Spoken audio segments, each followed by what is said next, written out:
Let's talk about this. What does it mean to be making $100,000 a year? All of us developers, the dream is to make six figures, work at a cool company, live in San Francisco, and just be millionaires, right? That's it. But what's the reality? Let's talk about it. Yeah, so I mean, I think the first place you got to start with the reality of this is like, where is it actually gonna take you? Let's say that you're making that six-figure income. Yeah, you could probably live pretty nice in the short term, right? You can get a nice car, get a decent house payment, but where are you going to be? Are you actually going to be able to save a large amount of money? Are you actually going to become wealthy? Are you actually going to have any kind of passive income? Because the answer is no. Like what are you going to get left over with after taxes, after everything is done? It's not going to be a whole lot, right? And even if you take that money, even if you save that money, right? Maybe you can rent a scooter for a couple, a little bit. Where are you going to end up, in 10 years, 20 years down the road? It's not going to be enough for you to just, permanently live off of, right? You're not going to have freedom. You might have the job, and you don't even know if you're going to have the job, right? So I don't know. What do you think about this? I think that there's not much left. 130, even if you're making $120,000 a year and living in San Francisco, after all of the taxes get taken out, the state, the federal, after your expenses, your rent being $30,000, $40,000 a year, and then you want to live off of something too, I feel like your true income is $30,000 to $40,000. And even that, sometimes you might want to buy a car, you might want to be going out, and you might want to do something, like traveling. So you're not really left with much. The money that you can realistically put away at the end of every year would be about, I don't know, $10,000, $20,000, which honestly most people don't put away even that much a year. Right? So over the course of a decade, you would have $100,000 left over or less. And then what I want you to think about is, what would inflation do to it? The money that's just there, right? So I feel like that plan is the old plan of being successful, putting someone in 401k and kind of just like hoping and praying. And I think in reality, when it comes down to you spending 10 years or 20 years doing this job, I feel like you're not going to be left with the income that you thought. Right, yeah. No, I'd say also, the big thing is like the one thing that you can't get back, which is your time, right? Like, and that's the thing is, it's like, yeah, you work the job, but all that time that you're putting in, right? A lot of people think of it as putting in the time, right? They don't really like go to their job because that's what they want to do. I mean, maybe you start out, there's some days you like your job and whatnot, but if you're given the choice, I guess if they weren't going to pay you, but and you didn't need any money, would you go in and do it? Probably not. And so what you're thinking about really is like, you've got one life. You've got so many years, you've got your youth only one time. Yeah. And so are you going to sacrifice, all that time, basically a portion of your life, a significant portion, in order to do what, right? To end up with, like you said, 100,000 after 10 years, or you invest the money, maybe it's like, but the thing that, what you really need to be able to do is to be able to earn that time, is to have the time. Like, how can you basically have more time, right? Because if you were, on your deathbed, you're 90 years old, how much money would you trade? How much would you pay to have one more year of life, right? Everything, like millions of dollars, doesn't matter, because all of that money, as soon as you die, it's all worthless, right? So that's the thing I think to think about, is that, like, we think about making money, we think about kind of the present, but if you're going to the regular job, if you're putting in those 8 hours a day or more, you're basically trading your life, right? You're trading the time that you can't get back. And so you got to find another way. You got to find a way. How can you have that time? How can you buy that time now, instead of waiting, spending all that time, and then hopefully someday in the future that you're going to have more time, when in reality the quality of that time is going to be less, right? Your best time is when you're strong and you're young and you can enjoy the time that you have. But yes, that's the time that most people are working. And on time, you're not going to get time back. You can get money back. Money is a replenishing resource. Apparently, I just learned it yesterday, even oil is a replenishable resource after millions of years. But time is not. Time will go away, right? So what are some things that you can do? one of the tactical things, like specific things that you could do, for example, is we were speaking with, I think somebody asked this question, Abdullah, who was in our webinar yesterday. We were doing a live training, and he asked, he's like, hey, should I hire a mentor? Would it be beneficial for me to actually hire a mentor or whatever? And I thought about that question, and I'm like, okay, let me take a stab at this. And I thought, okay, when I started, I was actually hiring lots of mentors, and I was using lots of my money to invest in myself to get more skills. So for example, what I would do is I would go and tutor, and I would be making $20, $30, $40 an hour, and all of that money I would make, I would just reinvest it into a developer who was on a platform like Code Mentor or something like Wyzant or Take Lessons or wherever. Like even in person, you could find them and hire them.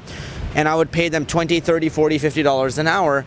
And I would think, okay, for 1 hour of my time, I get 1 hour of your time, or I get 1 hour of some incredible developer's time who has 5 or 10 years of experience. But the arbitrage that I was doing there was for 1 month of my experience into coding, I'm getting 5 years of experience of somebody. Right, exactly, yeah. Right, that's the game I'm playing.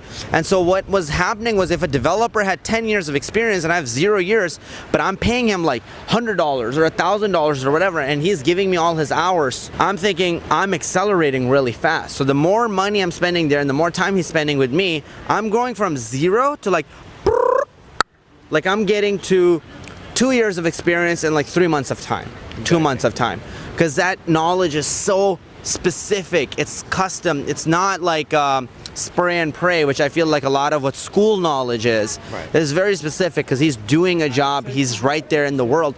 And so I feel that it's almost like being in a time machine. You could actually fast forward time if you reinvest that money into yourself. Exactly. So, you talk a lot about making a high income skill and then leveraging that. I tell people all the time, like, use that money. And I feel like there's a place where our advice actually kind of intersects and is helpful for people, which is, I remember asking you about when is a good time to invest into something like real estate? How much money should you have? You're like, have $20,000. So I'm like, what should you do before $20,000? And you said, invest in yourself, right? Because and the reason why is it's real simple. It's like, in fact, I got another version of this question. Someone said, well, how would you invest $1,000? What was the best way? And I was like, no, like it's not worth the overhead. Because if you invest $1,000 into something, I don't care what kind of interest rate you get. You could get a 30% return. It's gonna take you forever to actually amount to anything, right? Yeah. So, but what you can do with that $1,000 is you can invest it in yourself to increase your earning potential, where $1,000 isn't a lot of money, where $20,000 isn't a lot of money, right? And that's why I said, when you said, how much money should you invest? Yeah. And I said at least 20, because if you're looking at $20,000 and you're like, oh shit, this is a ton of money, right, then the problem is that you're not earning money fast enough. Yeah. So you're not going to be able to invest money. And so the best and highest form of investment that you can do is to invest in yourself, to increase your earning potential. Yep. So you can get to the point where we're not broke, right? We're making more than $100,000 a year. Yeah. So you can save $50,000 a year, $80,000, $100,000 a year, and now you can invest that money. You can actually make some real money with that, right? Because the thing about it, I think a lot of people don't understand about finances, and especially our situation, is that the relative costs, right, or the costs for us to live, like what it costs for us to have food, have shelter, have a nice car, right? Even living comfortably, that doesn't change over time, right? That's pretty much steady. Okay, so when you make more money, right? When let's say it costs you $80,000 to live a comfortable lifestyle. Yep. Okay, if you're making $100,000 a year, you're getting by. Like, you're fine, you're able to live the comfort, but you're not able to save anything, okay? But now, if you can make $200,000 a year, right? When you reach that point, your cost is still $80,000. It doesn't. So now you have all this leftover money, and if you make $300,000, like, it just keeps on scaling up. And so, but the beauty of that is that the money that you're saving, that you're making more than you need to live off of, you can take that money and you can invest that money, and the bigger that gap is, the more that you can invest, and the more that you can create passive income. So you can get to the point where that $80,000 you need to live off of comfortably, it's coming automatic, where you're not having to work for it. And that's the key. That's when you're not broke, right? Because I would even say like that it doesn't matter how much money you're making, right? Because we said $100,000 you're broke. I would say you're broke unless you're living off of money you didn't have to work for. If you have to go and do something to make that money, if that money isn't automatically coming to you, you're broke. Because why? Because as soon as you stop working, you're poor. Yes. So you're just one step away from poor, right? Or however much money you have in your bank account until it runs out. But if you have money that's coming in that you don't have to work for, then that's the only time you're wealthy, right? And it doesn't even have to be a lot of money. If you can live off of $20,000 a year and you got $25,000 worth of passive income, you're wealthy. You're more wealthy than a lawyer making $300,000 a year, because you don't have to work. You can sit on your butt all day and do nothing, whereas he has to work to maintain his lifestyle. They like, go to other countries. Like what a lot of people will do is they'll lower their costs a lot, which is pretty beneficial, and especially if you're getting passive income. I mean, even if you're getting, let's say, somehow you figure out a way to get passive income from real estate or whatever the case may be, and you're getting $20, $30, $40, $50,000 a year, it's possible you could just pick up your bags and start traveling to different places and live pretty frugally, because in other countries it's a lot less expensive than, let's say, United States, living in San Francisco. Oh yeah, absolutely. Right. So you could be in Bali, Indonesia, having the time of your life for $20,000 a year or $30,000 a year. And in that case, you're pretty rich. Exactly. Yeah, it doesn't have to be a lot of money, right? It's again, like we could talk about, like you can make a lot of money at a job, but it's very similar to, being in a prison.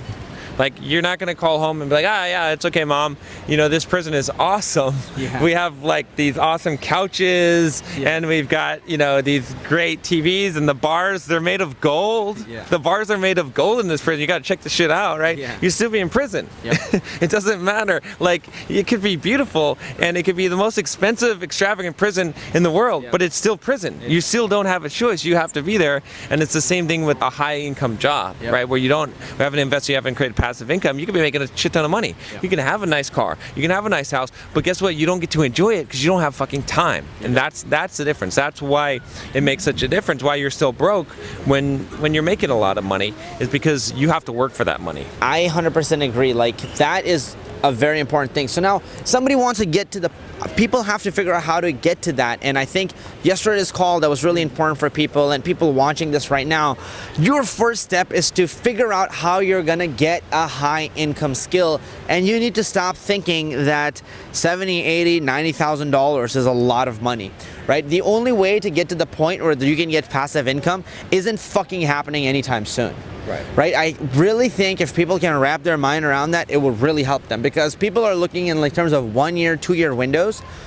But what they feel, I love what Tony Robbins says. He says you'll overestimate what you can do in a year, but he goes, you'll underestimate what you can do in 10 years, in a decade. 100%, yeah. So if you think in terms of 5 years, which you talk about a lot, or you think in terms of 10 years, like Tony Robbins, you have a lot of time.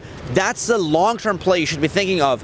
I'm thinking of it for myself in terms of a long-term play. Like, I'm not thinking of stopping anytime soon. I'm thinking in 10 years, if I have passive income, great. Even if I don't, I'm still young as fuck and I can keep going. But that allows me to play the long game and hustle and keep at it at the process. If I'm thinking, man, by the time I'm 24 right now, so if I'm like, by the time I'm 26, I'll just have passive income and that should be perfect. If I'm 26 and I'm not there, I'm just gonna be like whining and crying like a little bitch, like I don't have the money, and I'm gonna quit. So I think that having that mindset of really playing the long-term game, there's a lot of benefit to it. So talk to me about a little bit about like you talk a lot about the process-oriented mindset. So if somebody wants to be able to make that income, how would that help them? I mean, the big thing is that thing that we always talk about, which is leverage, right? That's the key there, because the thing is, like, you can only do so much on your own, right? So let's say that you're a really talented developer, you make a lot of money. As a regular job, what are you going to make? Like, I mean, some of my coaching clients that are living in New York or San Francisco, the top I've ever seen one of them make is like a total of like $250,000 total comp, which is a lot of money. I mean, it's not, but it's not. In big terms, it's not a lot, right? So, that's all you can do by yourself, right? And maybe if you're a freelancer and maybe you can bill like $200-300 an hour, maybe you can do a little better than that. Maybe you could do like $300,000-400,000 a year, I could say. But you're capped out at what one person can do when you're doing that kind of stuff. What you need is leverage, Leverage is utilizing something else, like a fulcrum, right? To be able to get more than what one person can do, right? And so that leverage you can have that in multiple ways, right? Like even when you were doing freelancing, we were talking about like you actually hired other people to work for you. So you almost had like an agency. You're building a business around that. So that's leverage, okay? You know, in a business, leverage is other people. It's other people, but it could be a platform, right? It could be things that sell, right? If I go and I have to walk to people, I'm like, hey, do you want to buy this thing? I can only sell as much as I can talk to people. But if I have a website and I have people visiting my YouTube channel and visiting my blog, and then I have emails that are automatically going out to them and selling them, I'm leveraging that. I'm leveraging that so that I have more on my time, right? And I think, you know, the big powerful concept here is to understand that, like, you, in order to make more money by yourself without leverage, you just have to work harder, right? You got to get smarter, you got to work harder, but there's a limit to that. But, you know, let's say you have a website, and let's say that website is getting like, I don't know, like 1,000 visitors a day. And let's say from that 1,000 visitors a day, you can make, let's be generous and say $100 a day, okay? Well, in order for you to make $1,000 a day from the 100, all you need to do is have, instead of 1,000 people visiting your website, 10,000. Yes. And it doesn't require any more work. Right? I mean, there's really not much of a difference between that. That's the power of leverage. And if you end up making it so that you can get 10,000 people to visit your website per day, now you're making, or what do we say, 1,000, 10,000, 100,000. Now you're making $10,000 or $1,000 a day to $10,000 a day, right? And it just scales. But the beauty of it is using leverage like that is that it doesn't require any more work from you, right? You know, like we've got YouTube channels, we've got blogs, right? We have people visiting our pages, and although we're making content, right, we're getting more and more people, right, on a daily basis. And as that grows, everything we do gets multiplied, right? We're doing the same amount of work. I'm not doing any more work. When I had 2,000 subscribers on my channel, I'm not doing any more work now than having, you know, almost 200,000 subscribers, right? We're doing the same amount of work, but we're getting paid more because of leverage. Whereas when you work your regular job and you don't have leverage, you don't get paid more just because you've been there. Well, maybe you get a little bit of raise, but you want to make more money, you got to work harder. Yep. There's so much leverage once you have something that allows you to multiply outside of you doing something. So for example, when you're sleeping, your YouTube channel is still showing videos, and people can find value in everything. So for example, even right now in my life, I'm like, okay, we can either sell more products, or we have enough leverage based on the channel to go out to other people to sell them we can help them with their social media agency and launches and charge $20,000 for 3 days in person. Or we could actually have developers who are under Clever Programmer Agency and then like put them on Upwork. By the way, if you guys think that's a good idea, you should comment that below, because I was talking to Aaron about that and I was considering it actually. I was actually considering make an agency under Clever Programmer. We have lots of developers. Simple Programmer has lots of developers.